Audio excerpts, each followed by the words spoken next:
Il faut vraiment imaginer la scène. Une scène digne d'un vrai thriller financier. Complètement, le truc parfait. On est en décembre 2018. Un jeune PDG brillant d'à peine 30 ans meurt mystérieusement en Inde, en plein voyage de noces. Et le truc, c'est qu'avec sa disparition, ce sont les mots de passe qui protègent 190 millions de dollars qui s'évanouissent dans la nature. C'est ça. Cet argent, il appartient à plus de 115 000 clients. Des clients paniqués, évidemment, la situation est dramatique. Mais le vrai rebondissement, le détail qui fige le sang, Ah bah ça, c'est la découverte des enquêteurs. exactement. Des mois plus tard, quand les enquêteurs mandatés par la justice arrivent enfin à forcer ces fameux coffres forts numériques, la découverte est juste sidérante. Les coffres ne sont pas bloqués par un mot de passe perdu, Ils sont déjà totalement vides. et vides bien avant le décès du PDG, en fait. Ouais, cette image des coffres vides, elle résume à elle seule l'ampleur de l'illusion. L'enquête journalistique monumentale de Block News, qui a été publiée le 10 mars 2026, offre enfin une radiographie complète de ce désastre. Une enquête massive, oui. Et je suis prête à parier que ça va en surprendre plus d'un. Séparer les mythes d'Internet de la réalité implacable des données blockchain, c'est vraiment tout l'enjeu de notre analyse d'aujourd'hui. Il s'agit de comprendre les rouages intimes de l'affaire Quadriga Helix et surtout de voir comment la plus grande plateforme de l'écosystème crypto-canadien s'est métamorphosée en l'une des fraudes les plus spectaculaires de l'histoire moderne. Au cœur de notre décryptage du jour, on trouve une histoire qui dépasse largement la simple technologie. C'est une leçon magistrale sur la nature humaine, sur les dynamiques de la confiance aveugle et sur le danger absolu de déployer des capitaux massifs dans un système naissant. Un système totalement dépourvu de garde-fous institutionnels à l'époque, ouais. Bon, décortiquons tout ça depuis le début, car les profils des protagonistes défient vraiment l'entendement. La figure centrale, le fameux PDG, c'est Gerald Cotten. Le portrait initial qui est présenté au grand public, c'est celui du gendre idéal. Le cliché parfait. Né en 1988 à Belleville en Ontario. Un étudiant calme, discret, diplômé de la très respectée Schulich School of Business. L'image d'Épinal par excellence. En 2013, au lancement de Quadriga CX, il incarne ce visage public hyper rassurant. Le jeune entrepreneur visionnaire, toujours prêt à vulgariser le Bitcoin sur les plateaux de télévision avec un sourire très posé. Mais il y a un lourd secret derrière ce sourire. Un double jeu fascinant.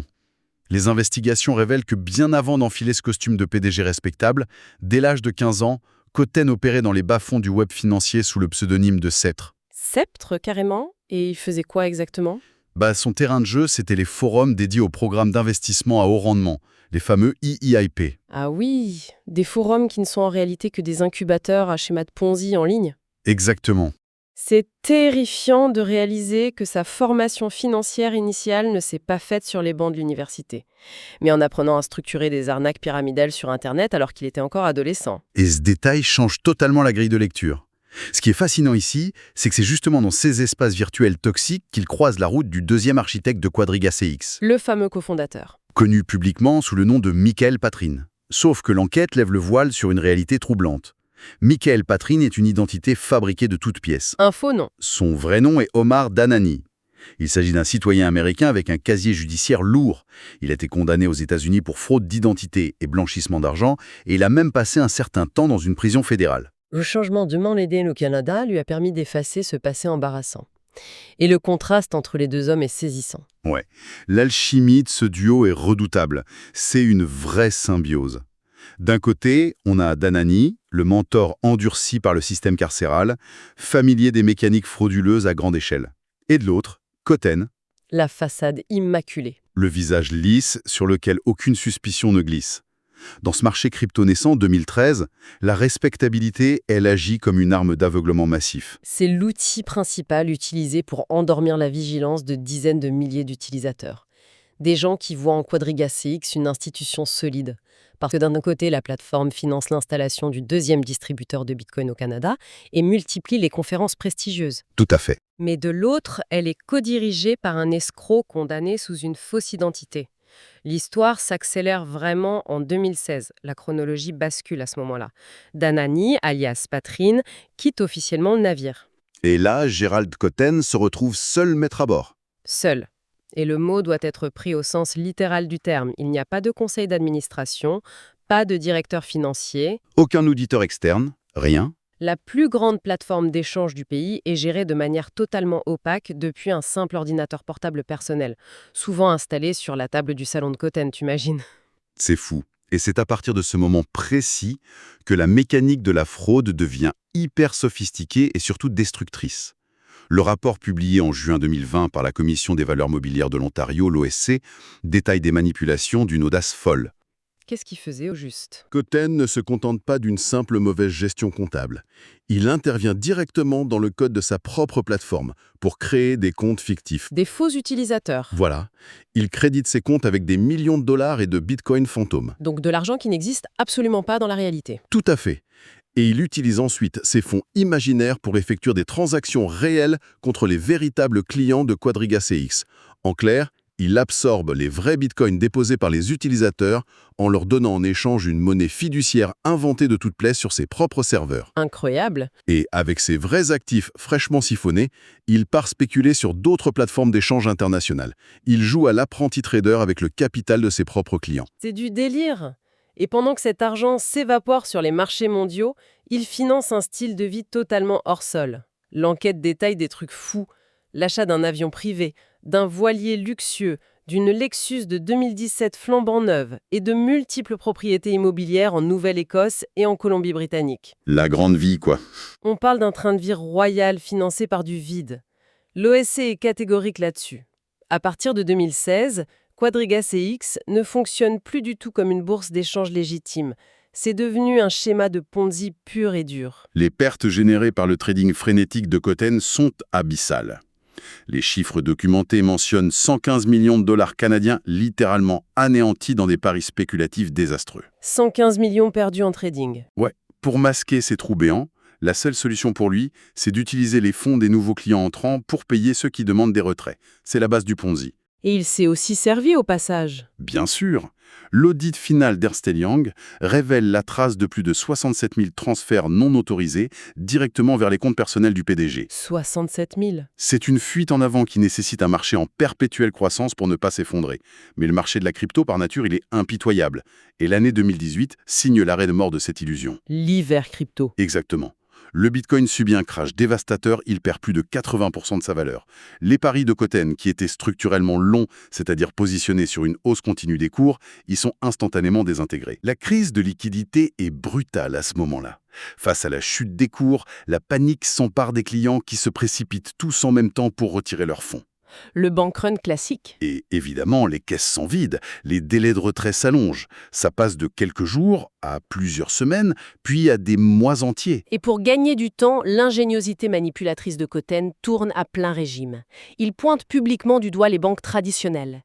Il accuse notamment la CIBC de geler arbitrairement les comptes de Quadriga CX par pure hostilité envers l'industrie crypto. C'était un bouc émissaire parfait. Il est vrai qu'il y avait un litige juridique avec la CIBC concernant des fonds gelés, mais c'était un immense rideau de fumée en fait. La véritable raison pour laquelle les retraits étaient bloqués, c'est que l'argent avait déjà été joué et perdu. Et c'est là que ça devient vraiment intéressant, parce que la séquence d'événements à la fin de l'année 2018 prend des allures de polar. La chronologie de ces quelques semaines donne littéralement le vertige. Le timing des événements est vraiment au cœur de toutes les spéculations. On est le 27 novembre 2018. La plateforme est au bord de l'implosion, les plaintes des clients s'accumulent, et là, Gérald Cotten rédige et signe un testament. Un testament ? Juste à ce moment-là ? Il lègue l'intégralité de son patrimoine, estimé à l'époque à environ 9,6 millions de dollars, à sa nouvelle épouse, Jennifer Robertson. Le document inclut un détail tellement absurde qu'il en devient surréaliste. La création d'un fonds fiduciaire de 100 000 dollars, spécifiquement dédié à l'entretien de ces deux chihuahuas. Les fameux chihuahuas. Quand on gère un empire financier en train de s'effondrer avec 115 000 clients furieux, prendre le temps de sécuriser l'avenir de ces chiens, ça laisse sans voix. C'est lunaire.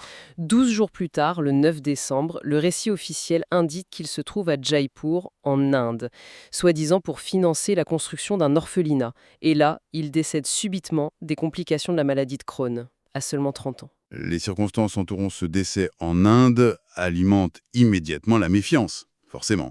Le certificat de décès émis par l'hôpital Fortis Escorts comporte une faute d'orthographe sur son propre nom de famille. Ça fait pas très sérieux.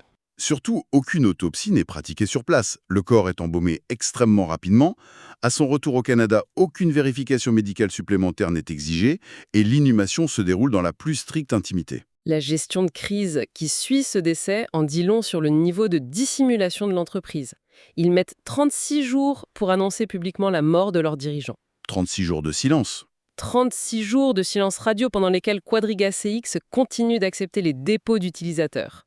Des gens continuaient d'envoyer leurs économies sur une plateforme dont le seul détenteur des mots de passe était supposément mort depuis un mois. C'est criminel. Et lorsque le scandale éclate au grand jour et que le cabinet Ernst & Young est nommé administrateur judiciaire, la mission prioritaire est de récupérer l'accès au portefeuille de stockage à froid. Les cold wallets. Ces fameux cold wallets.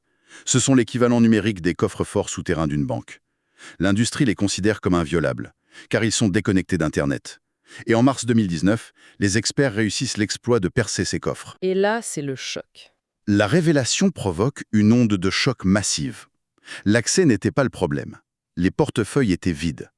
Et l'analyse démontre qu'ils avaient été siphonnés par Cotten lui-même, bien avant son funeste voyage en Inde. C'est d'une ironie tragique. La mort de Cotten intervient à la seconde même où le mur de la réalité allait s'abattre sur lui. S'il était rentré vivant de Jaipur, face à des coffres vides et une pression réglementaire maximale, l'arrestation aurait été immédiate. Forcément, face à une telle convergence de coïncidences, Internet a pris le relais. Ah oui, les théories du complot ont explosé. La théorie de l'exit scam, l'escroquerie de sortie ultime, s'est imposée comme une évidence sur les forums. Cette théorie narrative, elle est hyper séduisante. Elle décrit un génie du mal ayant orchestré une fausse mort dans un pays réputé pour la facilité d'obtention de faux documents, fuyant avec un magot colossal pour siroter des cocktails sur une plage isolée. On dirait un film. L'engouement autour de cette hypothèse a été si puissant qu'en 2019, les avocats représentant les victimes, carrément appuyés par l'intérêt du FBI, ont déposé une demande officielle pour exhumer le corps de Cotten afin de procéder à des tests ADN. Une requête spectaculaire qui, jusqu'à aujourd'hui, est restée sans suite. Mais au-delà des théories du complot dignes d'un scénario hollywoodien, l'analyse des données blockchain offre une vérité beaucoup moins romantique et beaucoup plus pathétique. La réalité des chiffres ? Voilà. L'analyste Taylor Monahan, qui est reconnu pour son expertise en traçage de fonds cryptographiques, a décortiqué les mouvements financiers de Quadriga CX. Son enquête technique détruit méticuleusement le mythe du cerveau criminel en fuite. Le travail de Monahan est d'une précision chirurgicale. En observant la blockchain, on ne voit pas un retrait massif et coordonné vers un compte secret juste avant le décès. Au lieu de ça, on observe des grappes de transactions envoyant continuellement les fonds de Quadriga CX vers d'autres plateformes d'échange majeures, comme Poloniex ou Bitfinex. Et ça veut dire quoi en langage clair ? Ça correspond parfaitement à un comportement de liquidation pour couvrir des appels de marge désastreux. En gros, si Cotten avait voulu s'enfuir avec l'argent, il aurait fait face à un problème mathématique insurmontable. Il n'y avait plus d'argent. Tout était évaporé. Le profil révélé par la blockchain n'est pas celui d'un Danny Ocean du monde numérique, tu vois, mais plutôt celui d'un joueur compulsif aux abois, ruiné, tentant désespérément de se refaire. Le château de cartes s'était déjà effondré de l'intérieur. Mais si on aborde ça sous un autre angle, le véritable frisson de cette affaire ne réside peut-être pas dans le destin tragique de Cotten, mais dans la trajectoire de ceux qui ont survécu à ce désastre. Le cas de Mardanani, par exemple. Si on relie ça à une perspective plus large, oui, l'ancien associé aux multiples identités est particulièrement révélateur de la nature de ce système. Son retour sur le devant de la scène en 2022 est un moment de sidération collective pour l'industrie. Attends, il est revenu ? Et pas qu'un peu. La communauté découvre à ce moment-là que le trésorier de Wonderland, un immense protocole de la finance décentralisée, gérant des centaines de millions de dollars, n'est autre qu'Omar Dhanani. C'est fou. Il opérait sous quel nom cette fois ? Il opérait tranquillement sous le pseudonyme 0x Sifu. L'écosystème crypto, malgré la transparence théorique de la blockchain, a permis à un criminel condamné, impliqué dans la plus grande fraude du Canada, de se hisser à nouveau au sommet de la pyramide financière. Simplement en changeant d'avatar sur Internet ? C'est ça. Et la panique qui a suivi sa révélation publique a provoqué une chute massive du protocole Wonderland. Cela illustre une capacité terrifiante au recyclage perpétuel des identités. Alors, qu'est-ce que tout ça veut dire ? Quel est l'atterrissage factuel d'un tel naufrage ? Le bilan chiffré de la liquidation laisse un goût très amer. Les victimes ont dû avoir un choc. Ah oui. Sur les 215 millions de dollars réclamés par les victimes, à peine 46 millions ont pu être récupérés après des années de traque financière complexe. Et la veuve dans tout ça? Quant à la veuve Jennifer Robertson, elle a maintenu n'avoir jamais eu la moindre connaissance des montages frauduleux. Un accord civil a permis de récupérer environ 12 millions de dollars d'actifs en sa possession. Les propriétés, l'avion, le voilier ont été liquidés. Elle tente aujourd'hui de reconstruire sa vie dans l'anonymat. Au-delà du drame humain et des pertes financières, le séisme Quadriga CX a forcé une refonte totale de l'architecture réglementaire. Le constat de l'OSC est limpide, c'est une fraude à l'ancienne enveloppée dans une technologie moderne. La phrase résume tout. Ce n'est pas la cryptographie qui a échoué. Les algorithmes de la blockchain ont fonctionné avec une perfection mathématique. Ce qui a failli, c'est le facteur humain. Cet événement a donné naissance à ce que le secteur appelle parfois la règle Cotton. Et la règle Cotton, c'est une transformation radicale des standards de sécurité pour éviter qu'un tel scénario ne se reproduise, non? Exactement. La règle est désormais simple et non négociable pour toute plateforme institutionnelle. Il est formellement interdit qu'un seul individu possède le contrôle exclusif des clés privées. Fini l'ordinateur portable dans le salon. Fini. Le standard technique s'est déplacé vers le multisig. Les portefeuilles nécessitent désormais des signatures cryptographiques multiples, provenant de différents dirigeants indépendants, pour autoriser le moindre mouvement de fonds. Une vraie gouvernance intégrée dans le code. La séparation des pouvoirs a dû être codée mathématiquement dans les processus de sécurité. Et l'obligation de se soumettre à des audits externes stricts est devenue la norme. La leçon fondamentale, c'est qu'une technologie innovante ne remplace jamais le besoin vital de vérification institutionnelle. Le paradoxe de cette affaire est d'une ironie mordante quand on y pense. Des dizaines de milliers de personnes, initialement séduites par la promesse originelle de la crypto-monnaie, À savoir échapper aux banques, échapper à la centralisation du système bancaire traditionnel, reprendre le contrôle total de sa souveraineté financière, eh bien, paradoxalement, elles ont recréé le système le plus centralisé et le plus opaque possible. Confier l'intégralité de son patrimoine à un individu unique gérant des millions depuis son ordinateur personnel, c'est renoncer à des décennies de régulation et de protection. des protections que ce même système bancaire décrié avait mises en place, ironiquement. C'est le triomphe tragique de la confiance aveugle sur la vérification.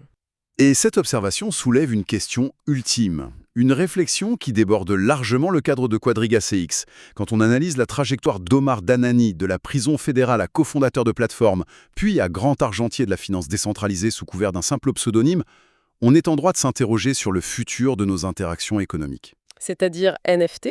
À l'ère d'Internet et des marchés virtuels désintermédiés, on peut se demander si nous marchons vers un écosystème où la réputation deviendra obsolète. La réputation qui a pourtant toujours été le socle du commerce. Le socle millénaire du commerce et de la confiance humaine, oui.